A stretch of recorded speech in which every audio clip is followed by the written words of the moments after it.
أنا خالد عصام العتيبي. أنا الفاوندر مال طلبات، ومعاي 3 من أصدقائي وإخواني، أخوي زيد الهيب وعبد الوهاب القطامي الله يرحمه ومحمد الرومي. احنا أسسنا طلبات في سنة 2004. كنا 4 ندرس في الجامعة. طبعا كنا وقتها في طلبة وما عندنا غير مصروفنا. طلبات أسسناها برأس مال 4000 دينار كويتي، كل شخص فينا حط 1000 دينار.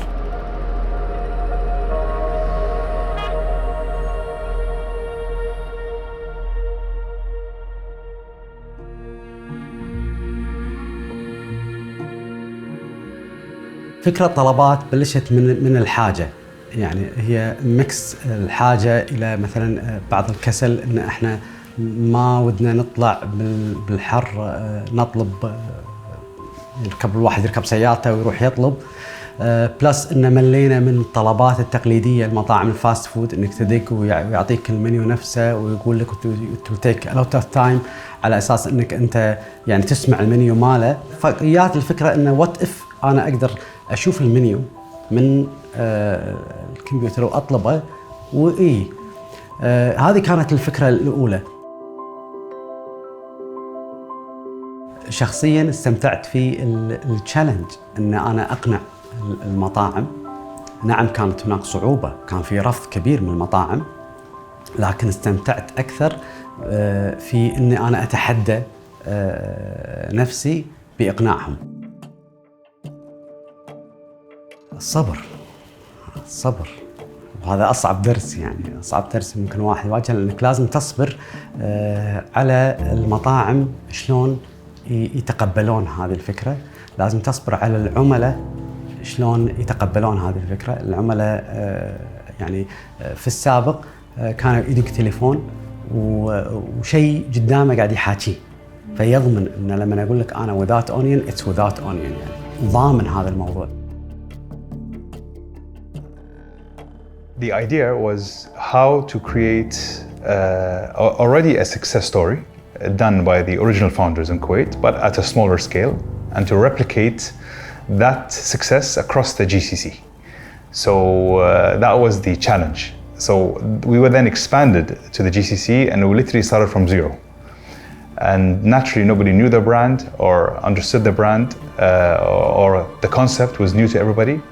So we had to always, strive the extra mile to educate the market, to educate the restaurant owners, to educate our customers, and to tell them that it's actually a lot easier to order online than the traditional, phone. I remember a conversation with one of the partners who was so impressed with our marketing efforts and was telling me, Abdulaziz, don't change anything. Just stay constant in what you're doing. I realized how much of an opportunity and upside we were actually missing by just staying constant, right? And in reality, the only real constant is change. That was a light bulb kind of moment in my early life.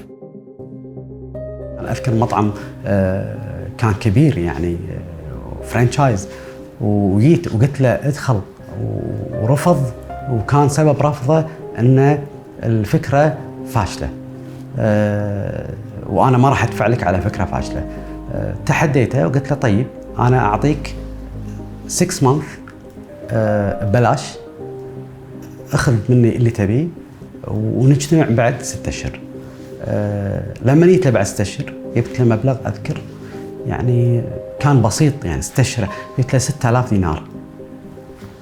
قلت له هذه الارقام اللي انا جبتك اياها، الحين انا ابي منها 6000 دينار، ابي 120 دينار بس. يعني هني وقف وطلب لقاء مع مديره، وقعدت انا لاول مره مع يعني الشخص الكبير او صاحب الكلمه والمسؤول عن في هذا المطعم. قعد معاي بنظره اخرى عن النظره الاولى، قعد معاي باحترام، وقال لي اوكي الحين انتم شركه واحنا شركه، نبي نتفاوض على كم الرقم اللي يسعدنا ويسعدكم. Caesars is a 51-year-old brand. Started out in Kuwait in 1973. My father is one of the founding partners of the business. I joined him in 2009. Caesars has built up a very good legacy in the GCC. The Talabat platform itself is in my opinion, is a very good platform in the sense that it's bringing a lot of brands together in one place, sort of like a marketplace. As a food provider, you have to be on this platform because the Talabat's reach is very good. الرحلة بدايتها ما كانت سهلة أبداً. في 2004 ما كان مثلاً كل مطعم عنده أجهزة حديثة مثلاً لاستقبال الطلبات. ما كان يمكن في مطاعم ما عندها لابتوب أساساً. فكرنا واستعرضنا في موضوع إنه هو إرسال الطلب إليهم من خلال الفاكس. تغيير من إن الطلب كان من خلال الويب سايت إلى انتقل الطلب من خلال الموبايل الابليكيشنز، وهذه نقلة يعني كبيرة، يعني ثورة في هذا العالم. أيضاً دخول البيمنت جيت واي لما دخل ساعد وايد، يعني في ناس وايد تقعد في البيت ما عندها كاش، فشلون تطلب؟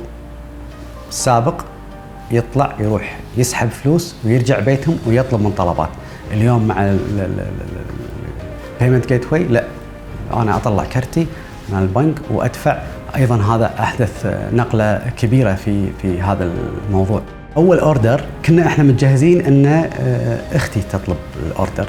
تفاجأنا صراحة كلنا من شخص يعني أذكر اسمه إسماعيل، طلب وإحنا ما ندري من وين طلب ولا ندري يعني شلون عرف عن طلبات. يعني في طلبات أنا قاعد أتذكرها فرحة جداً جداً كبيرة، يعني هذا يعني من وين أوكي أنا شوي تأثرت.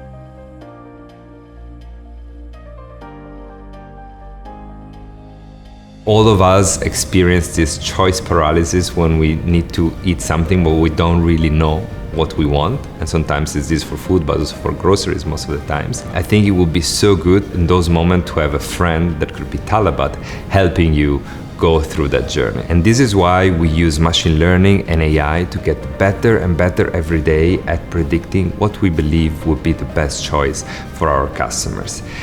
And we don't only use this information on the customer side, but this information can also be used to help our partners to produce better food, to go expand into new locations, and in general to provide what customer wants at the time they want it and in the location they want it.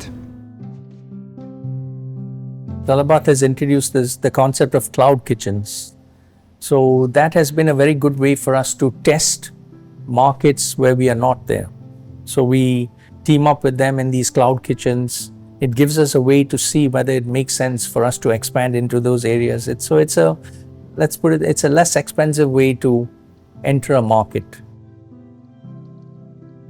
When I was a kid, we will all sit around a table at dinner. My mom would cook, and either you want to eat what she cooks or you go straight to bed. Those were the two options, right? New generations are very different. Today you see in families, especially here in the Middle East, people ordering 4 or 5 different things on Talabat and getting it delivered and eating together still at the same table, but everybody's eating something different, right? We had the plans of opening hundreds of stores, and we didn't know what to do. Should we do this investment or should we not? At the end of the day, we also decided to go ahead with that, and it was a very good decision because today that our grocery and retail business represents around 25% of our top line.